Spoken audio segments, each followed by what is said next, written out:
더마카와 함께 시선 집중의 문을 열겠습니다. 어서 오세요.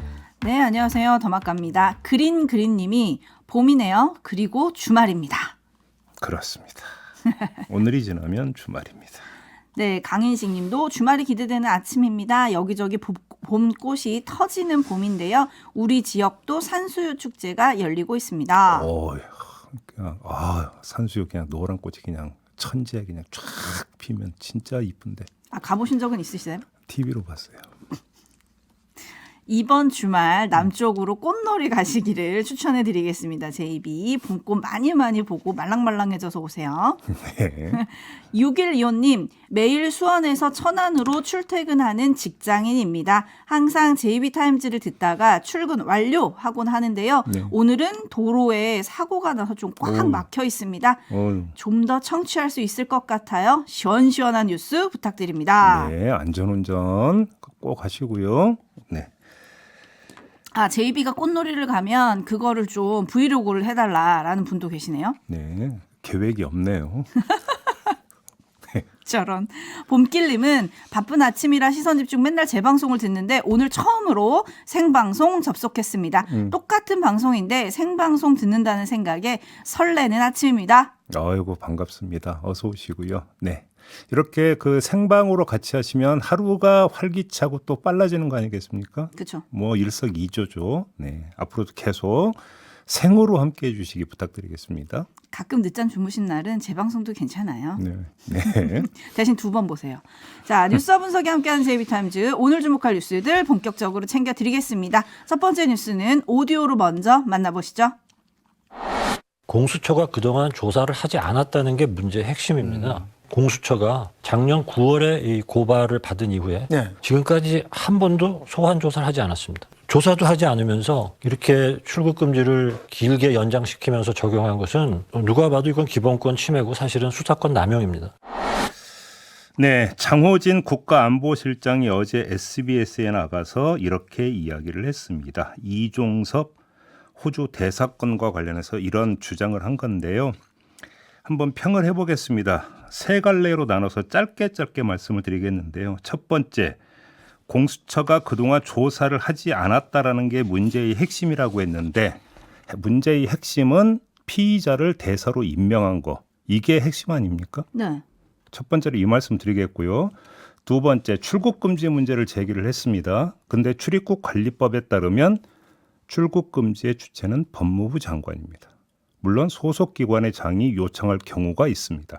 그래서 장호진 국가안보실장은 공수처를 거론을 한 것 같은데 그래서 출국 금지의 주체가 결국은 100% 공수처였다고 한다면 왜 출국 금지 해제를 반대를 했는데도 법무부는 해제를 해줬습니까? 그러면 여기에 대한 답이 내려져야 된다는 말씀을 두 번째로 드리겠습니다.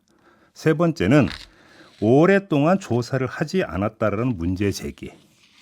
요거에 대해서는 저도 일전에 지적한 바가 있습니다. 그래서 이런 얘기 할 수 있다고 생각을 합니다. 그러면 한번 다른 사례를 가지고 와서 맞대 보겠습니다.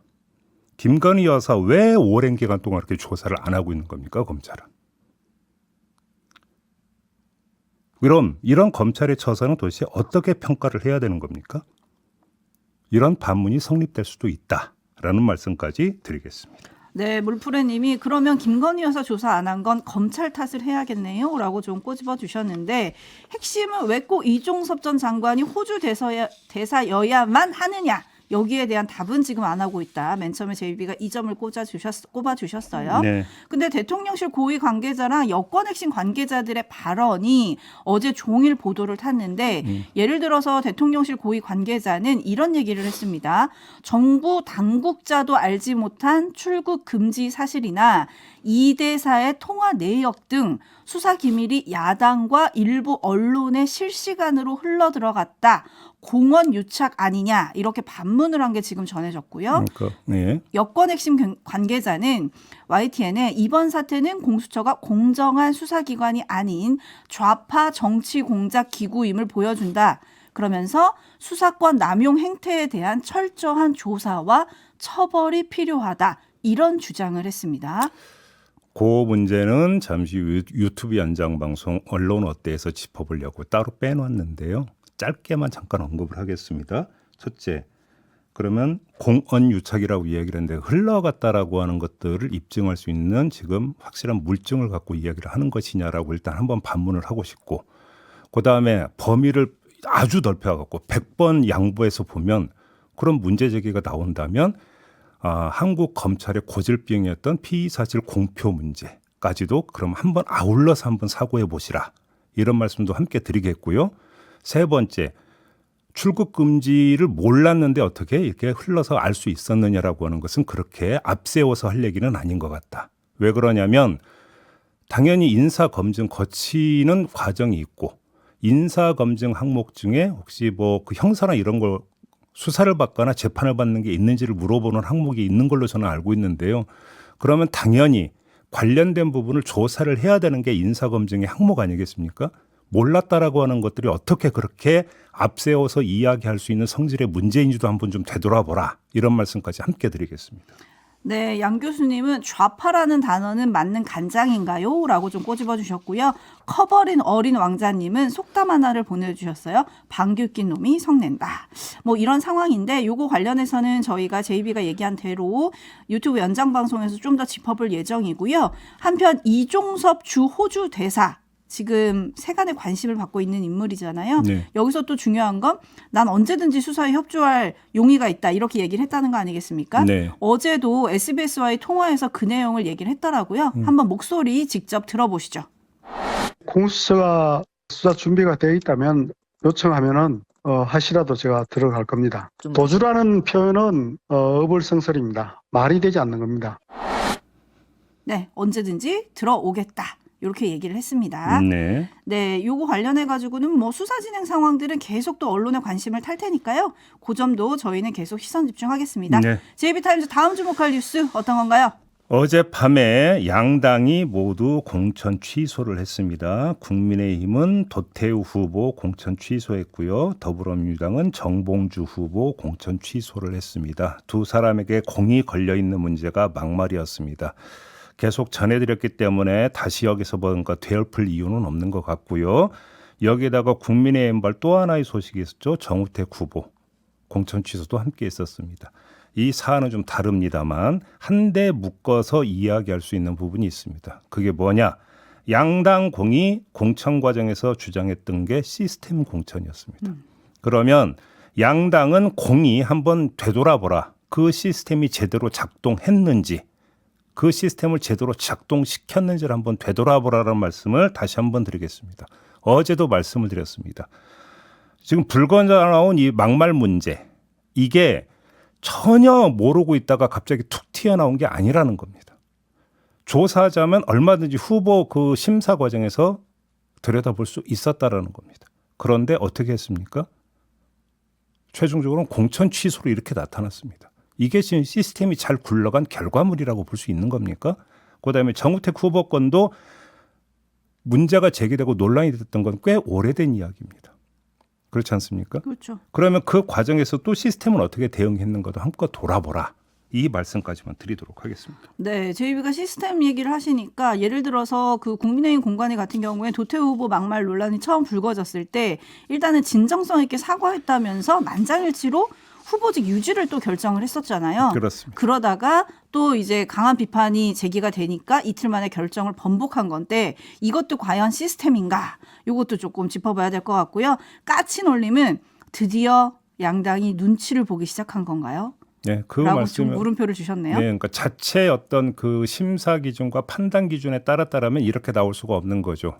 결국은 어떻게 됩니까? 여론 간보다가 했다, 이렇게 이야기 안 할 수가 없는 거 아니겠습니까? 네, 그리고 잡쳐먹는 야마다 료프사님은 그런데 다른 후보들은요, 예를 들어 장해찬 조수현 후보는요? 라고 물어주셨는데, 막말 논란이 앞서서 얘기했던 도태우 후보, 그다음에 정봉주 전 후보만이 아니에요. 그렇습니다. 좀 이어가겠습니다. 장해찬 후보의 막말도 계속 논란이 됐습니다. 그 전에 불거진 뭐 난교 이야기인데, 이거는 제가 여기서 전해드리기 뭐해서 지금까지 별로 말씀을 안 드렸는데, 이거 말고도 다른 게 지금 불거지고 있습니다. 2012년 11월 28일 페이스북에 올린 글, 이게 또 논란이 됐습니다.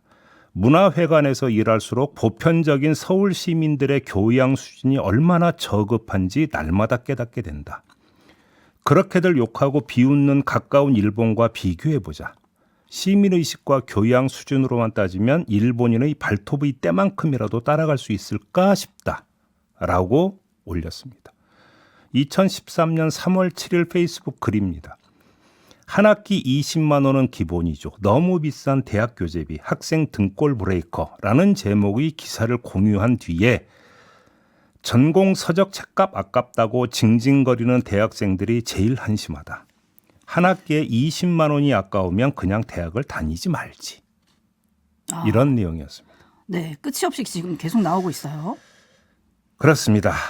그 전에 난교 발언이 문제가 되었을 때 국민의힘이 내놓은 입장은 부적절한 측면이 있지만 전체 맥락을 볼 때 후보 결정을 취소할 정도까지는 아니다. 이런 것이었습니다. 그럼 제가 지금 두 가지 사례를 전해드렸는데 이 사례는 그럼 어떨까요? 이렇게 묻는 이유가 있습니다. 난교 발언의 경우 특정 집단을 겨냥해서 비난하는 내용은 아니었다는 겁니다. 다시 말해서 특정 집단이 표 떨어지는 소리가 우수수 들리는 발언은 아니었다는 겁니다. 하지만 앞의 두 사례는 성격이 다릅니다. 하나는 서울 시민, 다른 하나는 청년층을 정면으로 겨냥한 발언입니다. 그래서 묻는 겁니다. 후보 결정을 취소할 정도까지는 아니다라고 할 수 있는지, 그 정도로 국민의힘이 여유가 있는지를 한번 물어보고 싶다. 이런 말씀을 드리겠습니다. 네, 촌철님들의 댓글로 평가를 좀 대신하겠습니다. 박한숙님은요. 이런 분들이 국회의원 후보였다는 것이 개탄스럽습니다. 라고 해주셨고요. 3559님은 국민에게 상처를 주는 막말을 했다가 여론을 봐가며 사과하는 비열한 정치인들은 국민의 대표가 될 수 없다는 걸 이참에 똑바로 알려줘야 합니다. 비슷한 의견 김복경님, 앞으로는 막말하는 자 들어갈 곳이 없습니다. 라고 해주셨고요. 4801님은 선거가 얼마 남지 않으니 민심 무서운지를 이제야 정치권이 느끼나 봅니다. 네. 라고 해주셨고, 봄길님은 우리나라는 정치 말고는 다 살기 좋은 나라인 것 같아요. 정치인들이 나라를 이끄는 게 아니고 국민들이 나라를 이끄는 겁니다. 그래서 투표 잘합시다. 이런 얘기 올려주셨는데, 저는 오늘 신문에서요, 다른 국민의힘 의원, 익명보도긴 한데요, 이분이 한 말이 좀 눈에 띄었습니다. 돈 문제는 안 괜찮고 난교는 괜찮다면 기준이 웃기는 거다. 저는 이 사례들을 보면서 정치의 아이러니라고 해야 될까요? 정치인의 이율배반이라고 할까요? 이런 것들을 느끼는데요. 여의도에 입성하기 위한 기본 조건 중에 하나가 뭡니까? 인지도입니다. 그래서 인지도를 올리기 위해서 SNS 활동 되게 열심히 하고 유튜브 채널 출연 열심히 합니다. 그런데 그런 공간에서 주목을 받고 인지도를 올리기 위해서는 자극적인 발언을 많이 하게 됩니다. 그래서 어찌어찌 해가지고 그렇게 인지도 올려갖고 여의도로 입성을 하려고 하는데 바로 그게 발목을 잡습니다. 아이러니 아닙니까? 원먼스님이 이렇게 보내주셨어요. 말로 흥한 자, 말로 망한다. 좀 뜨끔한 촌철인 것 같고요. 네. 이제 그러면 이 도태우 후보, 정봉주 두 후보 외에 또 다른 막말러들이 어떻게 될 것인가. 이것도 관전 포인트인 것 같고요. 그다음에 도태우, 정봉주의 빈자리를 누가 채우느냐. 이것도 조금 관심사인 것 같아요. 그렇습니다. 근데 이게 원래 제3자를 보내는 게 원칙이에요? 이게 지금 이제 아마 그 공천 기준이라고 하는 것이 있기 때문에 이렇게 될 거는 전략 공천을 이제 보통 많이 하거든요. 그렇기 때문에 이제 그 제3자 이야기가 그래서 나오는 것 같습니다. 네, 박용진 민주당 의원 같은 경우는 지금 재심을 청구한 바가 근데 있고요. 만약에 그거는 또 사안이 다른 거 아니겠습니까? 이 재심을 했는데 그 박용진 후보가 제기했던 문제가 인정이 된다면 그거는 결선 투표의 효력의 문제로 가니까 그거는 또 얘기가 달라지는 거죠. 아무튼 그 빈자리를 누가 채울지 여기도 좀 시선 집중하겠습니다. JB타임즈 다음 주목할 뉴스는 어떤 건가요? 더불어민주연합의 시민사회 추천 비례 후보인 임태훈 전 군인권센터 소장에 대해 민주당이 병역 기피를 이유로 컷오프하고 이의 신청만저 기각을 했습니다. 어제 전해드렸습니다. 네. 연합정치시민회의에 국민후보 추천 상임심사위원으로 참여했던 성공회의 송경용 신부가 이번 결정을 반인권적이라고 비판하면서 심사위원직에서 사퇴를 했습니다. 송 신부는 국가인권위원회를 창설했던 민주당의 DJ 대통령, 임태훈 소장을 변호했던 진선미 민주당 의원, 임 전 소장을 사면했던 노무현 대통령, 지난 2월 임 전 소장의 인권활동을 인정해 김근태상을 시상했던 김근태재단의 이사장인 홍익표 원내대표를 거론하면서 민주당은 스스로 이 모든 역사를 부정했다. 이렇게 강하게 비판을 했습니다. 그리고 군 사망사고 유족들은 오마이뉴스와의 인터뷰에서 임태훈 전 소장은 군의 부조리한 실상을 가장 잘 알고 싸워왔고 국가기관, 정치인, 여타 시민사회단체가 우리를 외면할 때 유일하게 손을 잡아준 사람이라면서 이번 컷오프 결정으로 민주당에 다시 한번 실망이다. 이렇게 비판을 했습니다. 네, 반발이 좀 세게 나오고 있는데요. 그렇습니다. 컷오프를 주도한 민주당한테 한번 물어보고 싶은데 어제 1차로 물어봤던 게 있습니다. 임태훈 소장이 이끌었던 군인권센터가 제기했던 숱한 문제를 민주당이 그동안 정치적으로 어떻게 받아들여서 활용했는가라고 하는 점을 한번 되물어본 적이 있습니다. 이거 말고 하나 더 물어보겠습니다. 자, 민주당이 더불어민주연합에서 시민사회 몫을 배정했던 이유가 뭡니까? 사회적 소수자, 사회적 약자의 목소리를 대변할 수 있는 사람의 원내 진입을 돕겠다라고 하는 취지 아닙니까?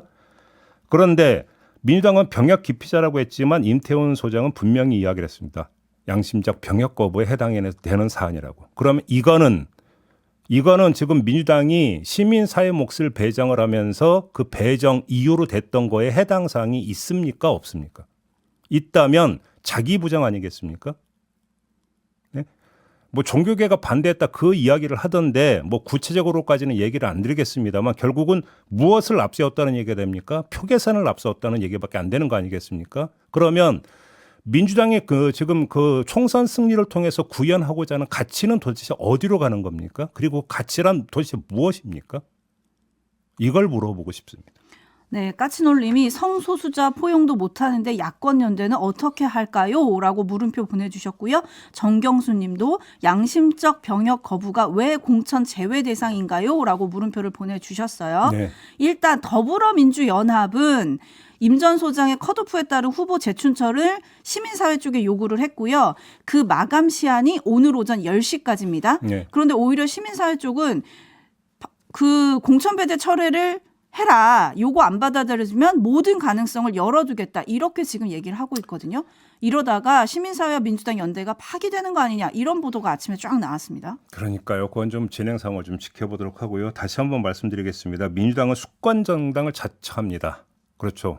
그래서 권력을 잡았다고 치죠. 권력을 잡고자 하는 이유는 뭔가 사회에 변화를 주기 위함 아니겠습니까? 그 변화를 주기 위한 자신의 기초가 가치입니다. 도대체 그 가치가 뭡니까? 이걸 물어보고 싶습니다. 네, 다음 뉴스 짧게 전해주실까요? 지난 13일 자정쯤에 육군 장교와 부사관 10여 명이 경기도 수원에 있는 공군 제10 전투비행단 내 강당에서 술판을 벌였다고 합니다. 오호. 이들은 한미연합사령부로 파견된 인원들이었다고 하는데요. 이들 중에는 소령도 있었다고 하는데 이 사실을 제보한 군인은 다수의 용사가 강당에 잔류하고 있는 상태에서 간부들은 아랑곳하지 않고 음주하며 욕설이 섞인 고성방가를 하고 술게임까지 했다. 이렇게 전했거든요. 네. 이건 누가 봐도 부적절한 일인데요. 더 큰 문제는 이때가 언제였느냐. 정례 한미연합훈련인 자유의 방패 연습 중일 때였다라는 겁니다. 도대체 뭐 하자라는 겁니까? 바짝 긴장해도 부족할 판에 술판을 벌인 거 아니겠습니까? 합참은 해당 인원들을 업무에서 배제한 상태에서 감찰 조사를 진행하고 있다 이렇게 밝혔는데 그 합참의 최고 수장이 청문회 과정에서 제기됐던 문제가 있었죠. 그건 연습도 아니고 북한 미사일 도발이 이루어진 시점에서 골프를 쳤다는 의혹이 제기돼서 논란이 된 바가 있지 않았었습니까? 이거를 다시 지금 제가 여기서 굳이 이 말씀을 드리는 이유는 계급 상관없이 도대체 군 기강이 지금 도대체 어떻게 되어 있는가 이 문제를 제기하기 위해서입니다. 계절은 봄이 온다고 하지만 군기강에 봄이 오면 안 되잖아요. 예. 자, 마무리하겠습니다. 더마카 수고하셨어요. 고맙습니다.